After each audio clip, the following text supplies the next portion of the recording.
Alors, je suis autiste Asperger, oui. Qu'est-ce que ça veut dire?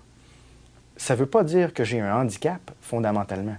Ça veut dire que j'ai une façon différente d'analyser ma réalité. Et des choses qui sont évidentes pour les gens normaux me sont inaccessibles, mais il y a beaucoup de choses qui sont évidentes pour moi qui semblent leur être inaccessibles. Par rapport aux personnes non autistes, je ris tout seul facilement. Je me raconte des vieilles farces d'enfants. Je me souviens des dates une dizaine d'années après que quelque chose d'anodin se soit passé. J'ai une sensibilité spéciale aux pictogrammes, aux autres affaires, n'importe quoi qu'on voit, par exemple, les lettres dans le métro. Mais c'est ça, c'est ces choses-là que je trouve que j'ai de spécial, qui sont typiquement Asperger. Je pensais comme l'ordinateur. Je me servais de toutes les informations et toutes les possibilités tout le temps. Au lieu de juste voir le sens des choses, comme des humains qui jouent aux échecs et de prendre des stratégies et de vraiment comprendre le jeu aux plusieurs niveaux compliqués. La personne autiste enregistre son information une par une. Elle va finir par se faire des séquences, OK, pour construire là, moi j'appelle ça une réalité cohérente, je n'ai pas trouvé d'autres mots. Et ce sont ces séquences-là qui vont servir de repère pour être en contact cohérent avec la réalité. La personne autiste est beaucoup plus lente que les personnes en général à cause de la complexité de tout ce qu'il faut faire pour aller enregistrer une information.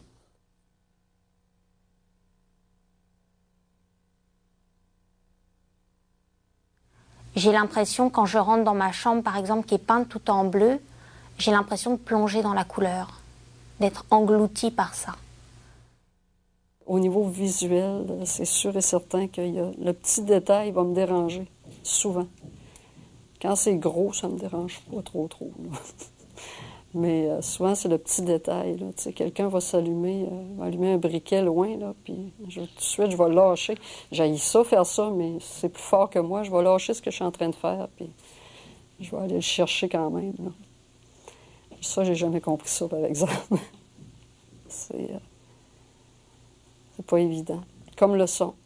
Le son, c'est pareil. C'est encore le fragment qui va ressortir sur les autres, qui va venir, qui va avoir l'attention. Ce qu'il y a de très particulier dans mon rapport, je dis toujours avec mes cactus, c'est que je ne vois d'abord que les épines ou les poils qui l'entourent. Je ne vais jamais percevoir le cactus dans sa globalité. Et c'est vrai que très souvent, le simple fait de visualiser les poils ou les épines du cactus entraîne chez moi le sentiment d'un contact physique avec. C'est-à-dire que j'ai réellement l'impression que les épines ou les poils vont comme me chatouiller la rétine. Donc que je vais avoir un contact physique avec le cactus, uniquement par le biais visuel.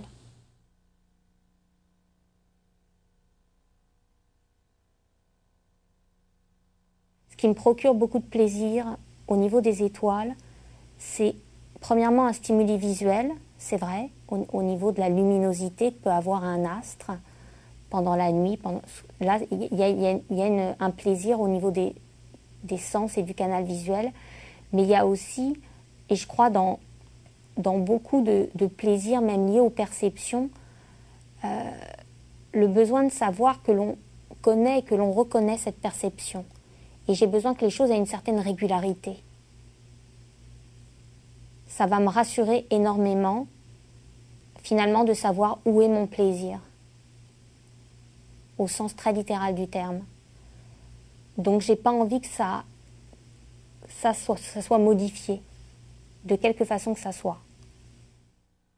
La calligraphie me permet maintenant de voir ce que j'ai de la difficulté à démêler à l'intérieur. Je vois passer des choses qui sont en ordre, qui sont harmonieuses, cohérentes. Et c'est pareil comme l'écriture, c'est pareil avec la musique aussi, ça fait le même effet. C'est comme si les choses devenaient beaucoup plus en ordre, beaucoup plus cohérentes autour. Et ça apporte un espèce d'état de bien-être. Je reconnais même des ascenseurs par le son de l'ouverture de la porte, le son quand on appuie sur le bouton. Je suis aussi un passionné des bruits du métro, comme quand on met notre billet dans le tourniquet. J'adore les sons des moteurs d'auto. Je m'amuse à reconnaître les autos par le son de leur démarreur, souvent, ou de leur moteur, du carillon qui dit d'attacher notre ceinture quand on démarre le moteur. Qu'est-ce qui me donne le plus de plaisir, c'est regarder des mots sur la page. Et là aussi, j'ai ça en commun un peu avec les autistes qui ne parlent pas, parce que souvent les parents ne comprennent pas pourquoi ils se promènent tout partout avec un livre, quand ils sont certains que l'enfant ne peut pas lire. Mais c'est juste qu'un livre est une quantité d'informations absolument parfaite pour beaucoup d'autistes. Et regarder les mots sur la page, c'est juste excellent. C'est juste, c'est ça que c'est comme ça que je suis bien. Quand j'ai un élément comme ça bleu devant moi, c'est comme si mon œil se collait, j'ai même pas envie de dire à la couleur, mais dans la couleur. Et ça me procure des sensations agréables.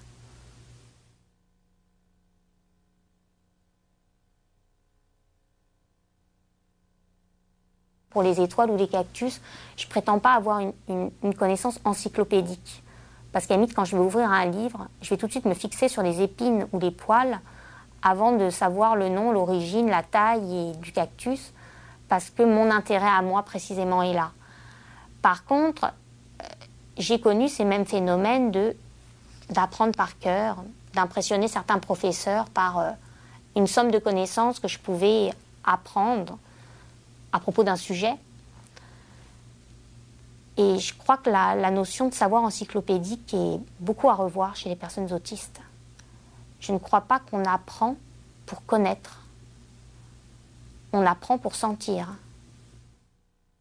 J'ai une sensibilité sur une partie des lettres dans le métro, comme le R, le W.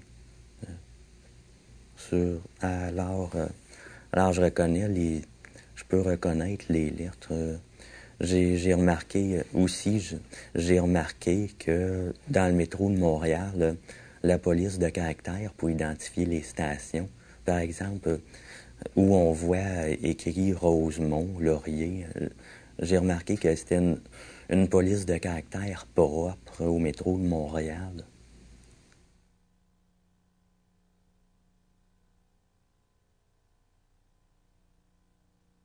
Moi, si on me touche, il y a des chances que j'entende plus. Je rentre l'information là et je vais aller la connecter à l'intérieur. Je vais aller connecter mon ouïe par l'intérieur une fois que le visuel a rentré la première donnée. Et je n'arrive pas toujours, pas souvent, à faire fonctionner deux sens en même temps. 3 sens, c'est très rare. Mais je le vois maintenant. Il y a une alternance. Ça va plus vite qu'avant, c'est sûr. Mais quand je veux être très concentrée, là, j'ai beaucoup de pratique. Là. Maintenant, je peux regarder pendant que je parle.